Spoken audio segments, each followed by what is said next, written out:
हाय दोस्तों, आप लोग कैसे हो? उम्मीद करते हैं कि आप अच्छे होंगे। हम लोग देख चुके थे कि 7.1 का क्वेश्चन नंबर 3 तक हो गया था। क्वेश्चन नंबर क्या तक हो गया था? 3 तक। आज चाहते हैं क्वेश्चन नंबर 4 को। 4 है क्या चीज, इसके बारे में कहता है यदि किसी आयत के 3 शीर्ष इतना, इतना और इतना है तो चौथे शीर्ष के नियामक ज्ञात करें। मान लेते हैं, माना कि A का निर्देशांक कितना है, B का इतना है और C का इतना है। तब हमको पता लगाना है कि D का निर्देशांक कितना होगा। D का निर्देशांक कितना होगा, इसी चीज को पता लगाना है। तो सबसे पहले D को निर्देशांक निकालने के लिए हम क्या करेंगे, जिसके बारे में हम जानेंगे कि राफबर्ग में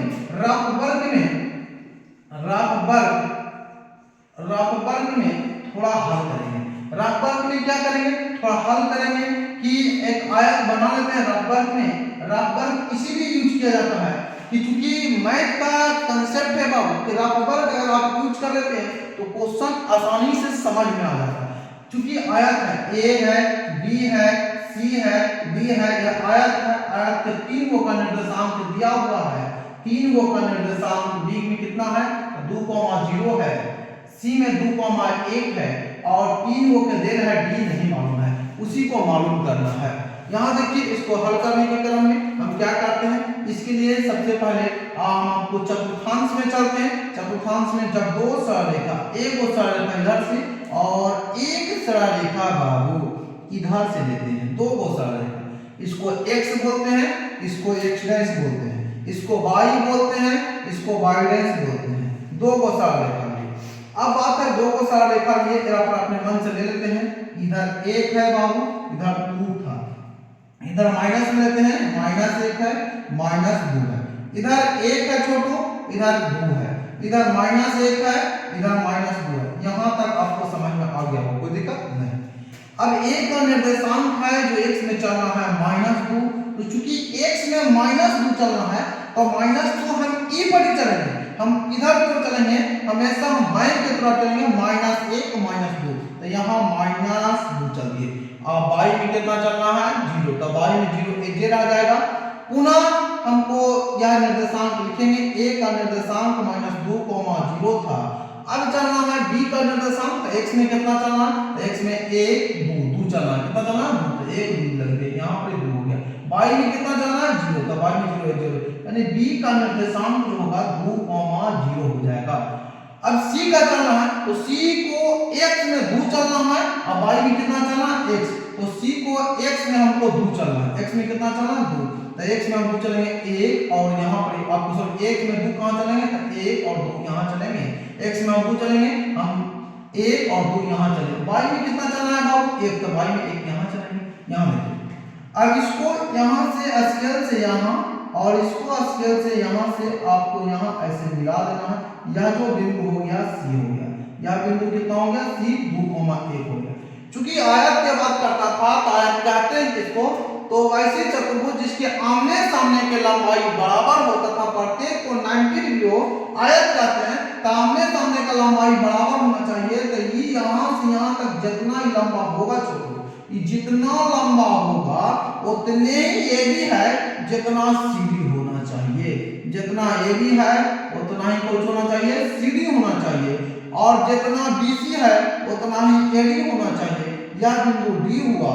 अब D को देखना है कि D है कहाँ, तो D कौन सा अक्ष पर है, कहाँ पर है, कहाँ पर स्थित है, तो D x में जो चला हुआ है, x में -1 -2, तो यहाँ x में -2 चला हुआ है।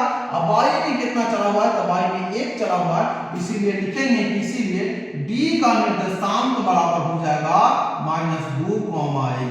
D का निर्देशांक कितना हो जाएगा, -2, जिसमें दिया हुआ है त्रिभुज जिसके शीर्ष 2,3 -4,2 और 3,1 है, तो इसको अंकित करें। अंकित का अर्थ होता है दर्शाना है, कौची पर, ग्राफ पेपर पर। कौची पर बाबू, ग्राफ पेपर पर इसको दर्शा देना है। तो देखते हैं, मान लेते हैं एक बार, माना कि A का निर्देशांक आपको 2,3, बी का निर्देशांक आपको दिया हुआ है -4,2 तथा सी का निर्देशांक आपको दिया हुआ है 3,-1 है, ऐसा दिया हुआ है। तब हमको कौची करना है, दर्शाना है। कौची पर, ग्राफ पेपर पर। कौची पर बाबू, ग्राफ पेपर पर। देखिए इसको दर्शा देते हैं। इधर लेते हैं x, ये हो गया, आपको एक सरल रेखा लिए, इधर से भी एक सरल रेखा लिए लंबा, इधर बोलते हैं x, इसको इधर x डैश कहते हैं, ये y है और इधर y डैश है।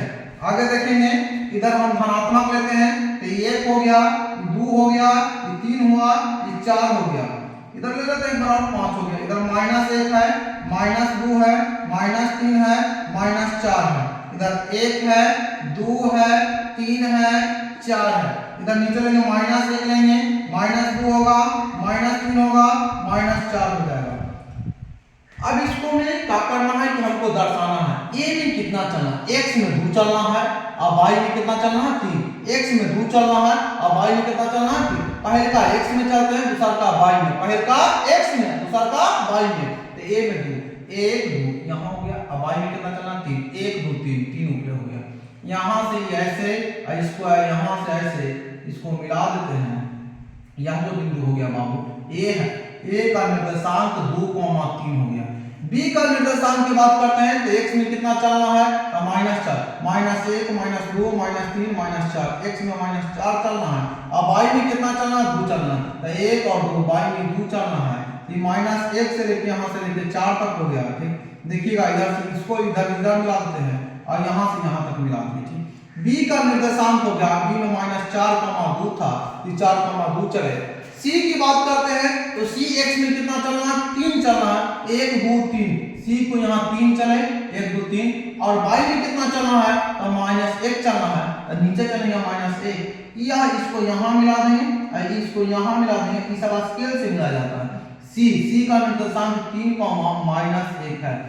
देखिए यही जो बिंदु था इसको अंकित कर दिए, यानी दर्शा दिए। क्वेश्चन नंबर 5 है जो समाप्त हुआ। क्वेश्चन नंबर अगला क्वेश्चन चलते हैं 6 की ओर। क्वेश्चन नंबर 6 क्या कहता है, जिसके बारे में जानेंगे। कहता है 2a भुजा वाले समबाहु त्रिभुज जिसका आधार y अक्ष पर इस प्रकार है कि आधार का मध्य बिंदु मूल बिंदु पर है, तो त्रिभुज के शीर्ष को ज्ञात करें। सबसे पहले बोलता है समबाहु त्रिभुज के बारे में। समबाहु त्रिभुज होता क्या चीज है, जिसके बारे में जानेंगे। समबाहु त्रिभुज अवैसा त्रिभुज जिसकी तीनों भुजा आपस में बराबर होता है उसको समबाहु त्रिभुज कहते हैं। जिसकी तीनों भुजा आपस में कुछ होता है, बराबर होता है, उसको क्या बोलते हैं बाबू, समबाहु त्रिभुज कहते हैं। तो इसके करके समबाहु त्रिभुज का आधार y अक्ष पर, यहाँ देखिए फिगर से हम पढ़ते हैं। देखिए चतुर्थांश में याद रखिए, यह जो है बाबू आपको दिया हुआ है, इधर x है, इधर x डैश है, यह y है और इधर y डैश है। एगो त्रिभुज लेते हैं समबाहु त्रिभुज एगो त्रिभुज पढ़ते हैं। ठीक, यह जो पढ़े हम त्रिभुज, इस समबाहु त्रिभुज पढ़े, जिसमें से a है, b है और यह c हो जाएगा। ABC एक समबाहु त्रिभुज है जिसका बोलता है कि भुजा की लंबाई, ये जो भुजा की लंबाई है ये 2a है। EB भुजा की लंबाई जो है ये 2a है और EB भुजा की लंबाई कितना है, 2a है। करके कि 2a भुजा वाले समबाहु त्रिभुज y अक्ष पर, समबाहु त्रिभुज का आधार y अक्ष पर इस प्रकार है कि आधार का मध्य बिंदु मूल बिंदु है। आधार का मध्य बिंदु मतलब मिडिल पॉइंट है, वही मूल बिंदु है। तो अगर ये आपको या a और b आधार मानते हैं, a और b आधार है, a से लेकर b तक आधार है और इसका टोटल लंबाई 2a है, तो क्या a और a हो जाएगा कि नहीं हो जाएगा। 2a के आधा बाबू a प्लस a कितना होगा, 2a। p प्लस p कितना होगा, 2p। c प्लस c कितना होगा, 2c। उसी प्रकार से a प्लस a करेंगे तो कितना हो जाएगा, 2a। अभी तो पूरा 2a है। अब इसमें देखेंगे कि यह एक समकोण त्रिभुज 90 डिग्री पर है, तो यह एक समकोण त्रिभुज बन रहा है। कौन बन रहा है बाबू, 90 डिग्री पर है तो यह एक समकोण त्रिभुज बन रहा है। तो समकोण त्रिभुज में सबसे पहले चलेंगे हम समकोण त्रिभुज में। यहाँ लिखते हैं, आपको सबसे पहले ऐसे लिख देते हैं यहाँ पे समकोण त्रिभुज, समकोण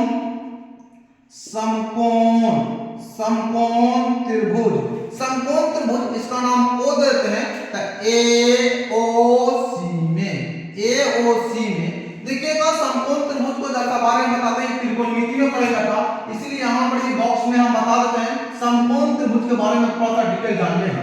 समकोण त्रिभुज है क्या चीज, कहते हैं किसको, जिसके बारे में आप जैसा डिटेल जानिएगा।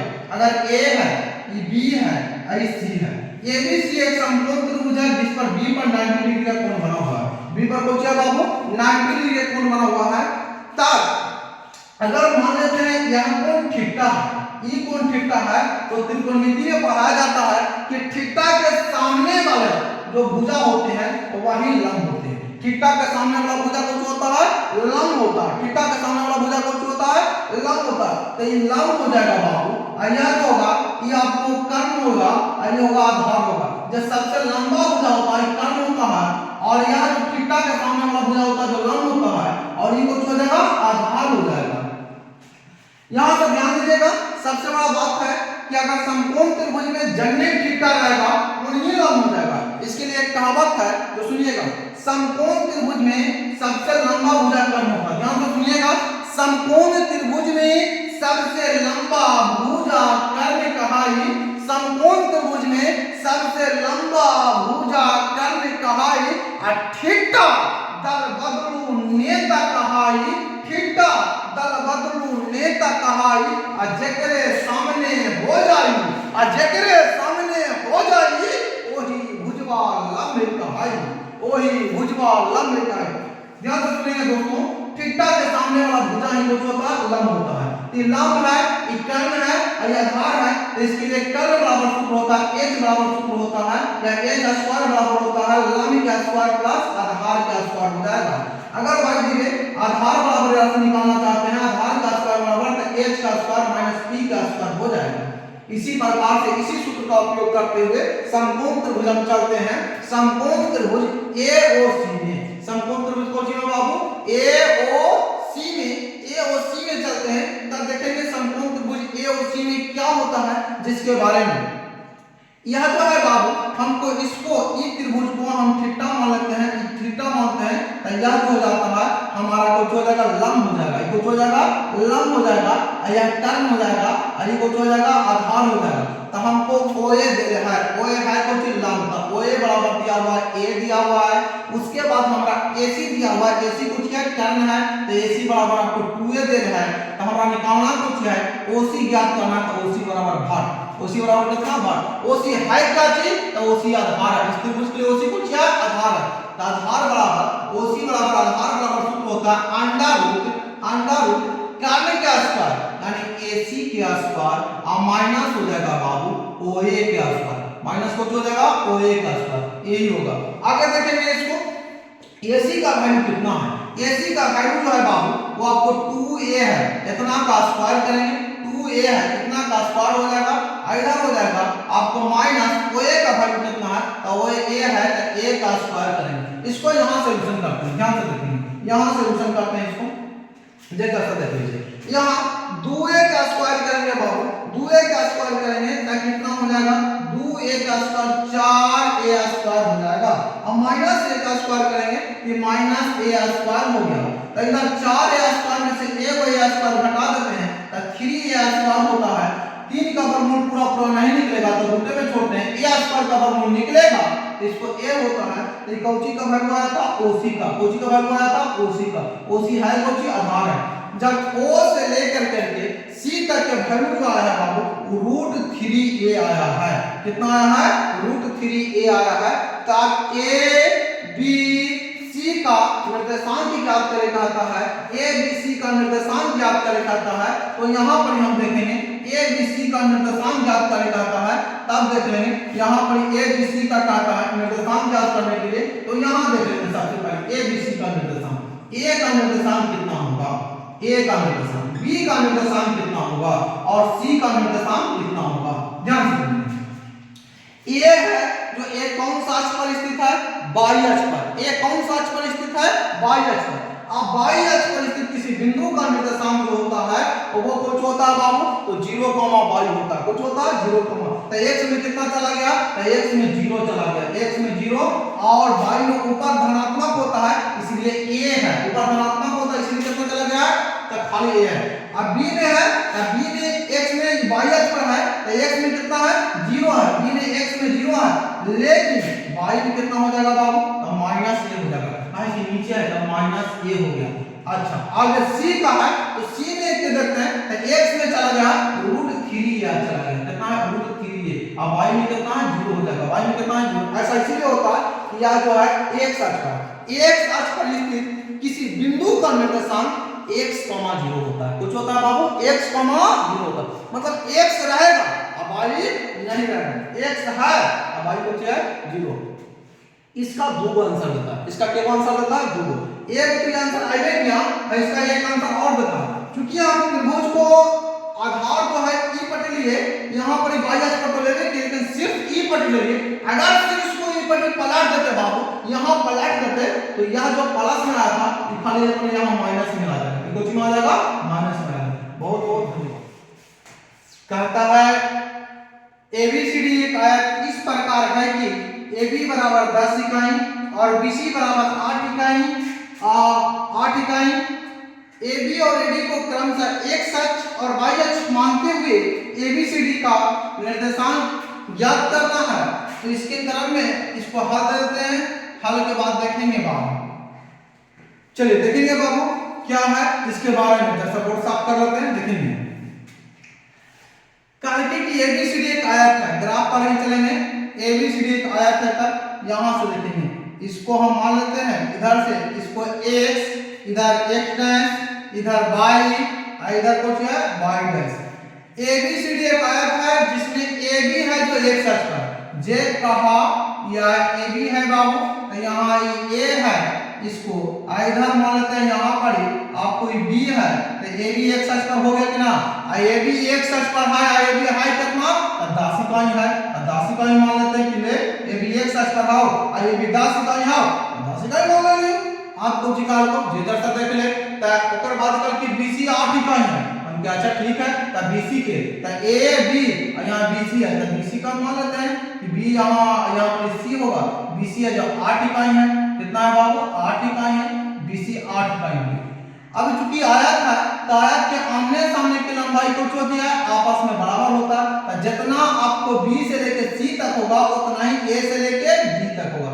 मान लेते हैं कि यहाँ पर बिंदु D है, यहाँ पर बिंदु D है और यह जो बिंदु D होगा, जो D होगा तो यह जितना लंबाई AB का है उतना ही लंबाई CD का होगा, क्योंकि आयत कलाई से क्वेश्चन में दे दिया है कि यह एक आयत है तो आयत के आमने सामने की भुजा की लंबाई बराबर होता है, इसीलिए 10 है तो ये भी 10 हो जाएगा, ये 8 है तो ये भी 8 हो जाएगा, कितना हो जाएगा बाबू 8 हो जाएगा।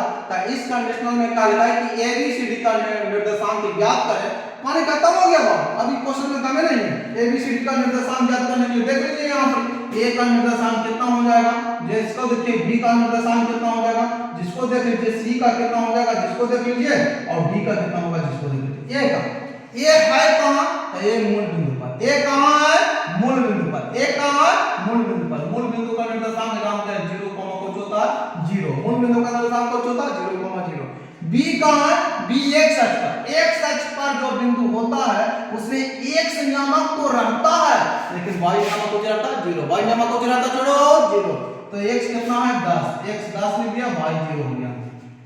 यहाँ पर आपको C के निर्देशांक के बारे में कहते हैं तो C में x में 10 चला हुआ, x में कितना चला हुआ 10, अब y में कितना 8, तो x में 10 अब y में कितना है 8, x में यहाँ से यहाँ तक 10 अब y में यहाँ से यहाँ तक कितना 8, तब जाके यहाँ हुआ था 10,8, 10, कितना हो गया था 8।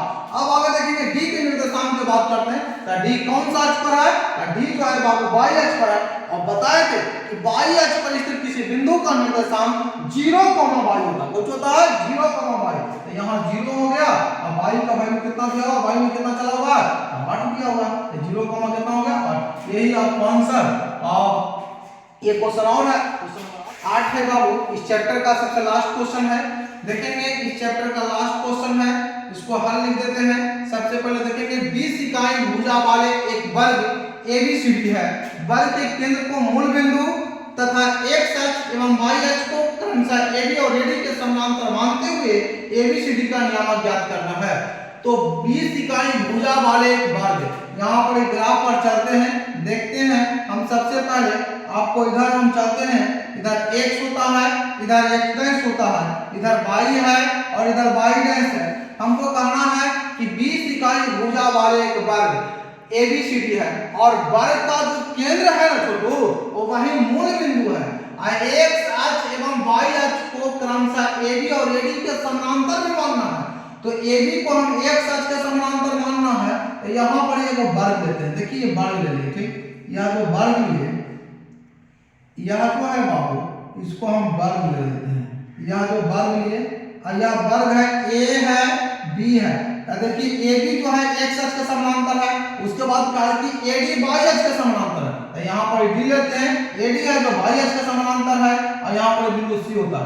ABCD एक वर्ग है, यह कितना इकाई वाला है, ये भी 20 है, इधर भी 20 है और इधर भी कुछ है बाबू 20 है, इधरो 20 करो 20 से 20 है, इधर भी 20 है। तो कहते हैं कि आपको ABCD का निर्देशांक ज्ञात करें तो चूंकि वर्ग का केंद्र मूल बिंदु है, वर्ग का केंद्र मूल बिंदु है और यहाँ से यहाँ तक टोटल लंबाई 20 है तो ये 10 हो जाएगा। यहाँ से यहाँ तक टोटल लंबाई 20 है, मूल बिंदु है और ये भी मध्य बिंदु है तो ये 10 हो जाएगा। और मध्य बिंदु है तो आधा होगा, 20 का आधा कितना होगा 10 और मध्य बिंदु है तो कंफर्म है कि आधा होगा। तब ABCD का निर्देशांक ज्ञात कर लीजिए। तो ABCD का निर्देशांक के लिए A का निर्देशांक के लिए देखेंगे क्या हो जाएगा, B का निर्देशांक के लिए क्या हो जाएगा, C का निर्देशांक के लिए क्या हो जाएगा और D का निर्देशांक के लिए क्या हो जाएगा। A का निर्देशांक A है जो कौन चतुर्थांश में, तीसरा चतुर्थांश में, और तीसरा चतुर्थांश में कौची का चिन्ह होता था माइनस, तीसरा में कौन होता था माइनस, आपको बताया गया था। तो x में कितना चला हुआ -10, इधर कितना चला हुआ -10 और y में कितना है -10 हो जाएगा। B है जो चौथा में, तो चौथा में कौन होता है, तो चौथा में प्लस माइनस होता है। तो x में कितना चलना है, तो x में +10 है, y में कितना है -10 है। और C का निर्देशांक है तो C पहला में है तो x में 10 हो जाएगा और y में भी 10 चला हुआ।